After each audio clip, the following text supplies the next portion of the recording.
ongoing thing.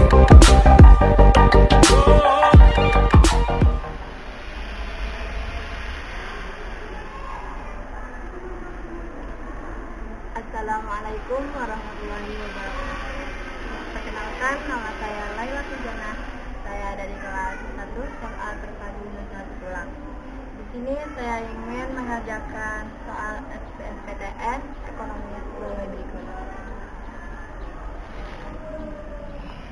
Soal yang pertama, pada saat panen padi, untuk melindungi salah satu pelaku ekonomi, sebaiknya pemerintah menerapkan kebijakan, yaitu jawabannya A. Harga pasar.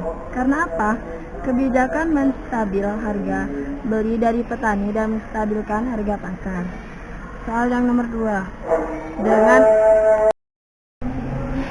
kita lanjut ke soal nomor 2. Dengan menggunakan teori ordinal utility dengan jumlah anggaran yang dimilikinya, kepuasan seorang konsumen mencapai maksimum pada saat, yaitu jawabannya C.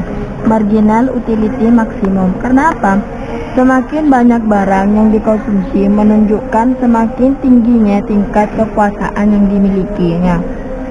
Kelemahan konsumen ordinal yang itu terletak pada ungkapan yang digunakan bahwa kepuasan konsumen dari mengonsumsi saat barang dapat diukur dari suatu kepuasan.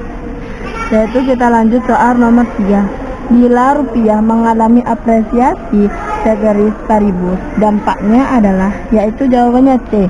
Neraca pembayaran Indonesia akan mengalami defisit. Karena apa? Akan terjadi kesenjangan kehidupan karena nilai rupiah menurun. Nomor 4. Dalam perbankan syariah dikenal adanya transaksi jual beli di mana barang yang diperjualbelikan belum ada, namun kuantitas, kualitas, harga, dan waktu menyerahan barang sudah ditentukan secara pasti. Sistem transaksi semacam itu dinamakan, yaitu jawabannya A. Salam. Karena apa? Transaksi jual beli di mana barang yang diperjualbelikan belum ada. Oleh karena itu, barang yang diserahkan secara tunggu sementara pembayaran dilakukan secara tunai. Bank bertindak sebagai pembeli, sementara nasabah sebagai penjual. Sekilas transaksi ini mirip jual beli ijon. Namun dalam transaksi ini kuantitas, kualitas, harga, dan waktu penyerahan barang harus pasti. Kita lanjut soal nomor 5. Perbedaan utama antara bank umum dengan BPR adalah, jawabannya C. Bank umum bisa berbentuk syariah, BPR tidak bisa. Karena apa? BPR tidak diperkenalkan melakukan kegiatan dalam valuta asing, hanya mata uang rupiah. BPR tidak diperkenalkan melayani jasa cek atau giro. Giralisasi BPR hanya boleh beroperasi di dalam satu provinsi. Soal nomor 6. Berikut ini yang termasuk instrumen devitatif di pasar modal adalah, yaitu jawabannya D. Dividen. Karena apa?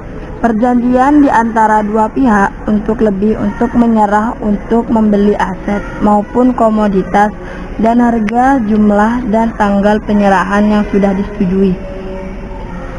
Soal nomor 7. Dalam ekonomi, apabila kita ingin mencapai suatu tujuan, harus mengorbankan tujuan yang lain. Karena adanya keterbatasan ataupun tujuan yang saling bertentangan, hal ini disebut dengan, yaitu jawabannya A. Biaya oportunitas. Karena biaya ia suatu hal ia sebesar yang kamu korbankan untuk mendapatkan itu. Biaya ini disebut juga dengan biaya peluang atau biaya oportunitas. Soal nomor 8. Suatu sistem ekonomi di mana tujuan utamanya adalah kebebasan dan efisiensi ekonomi yang diperoleh dengan memfasilitasi persaingan secara sehat bagi seluruh warga negaranya disebut, yaitu jawabannya B. Sistem ekonomi komando. Karena sistem ekonomi komando merupakan sistem yang tujuannya adalah membebaskan dan menjaga efisien dengan cara menjaga seluruh warga negaranya. Kita lanjut soal nomor 9. Apabila suatu perusahaan memproduksi barang secara massal, yaitu dalam jumlah besar, maka biasanya harga satuan barang akan menjadi lebih murah. Hal ini karena perusahaan mengalami.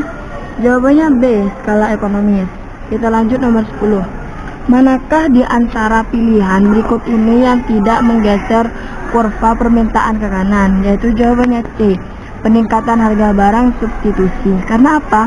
Bentuk dari pergerakan yang dimaan kemudian terjadi pada sepanjang daerah kurva, baik itu permintaan dan juga penawaran yang dimaan disebabkan oleh berbagai macam bentuk faktor.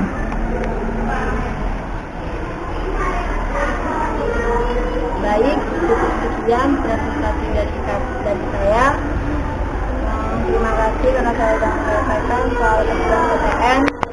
Kurang lebihnya mohon maaf. Wassalamualaikum warahmatullahi wabarakatuh. Maka berkarya, beramal dan bersatu. Nalar.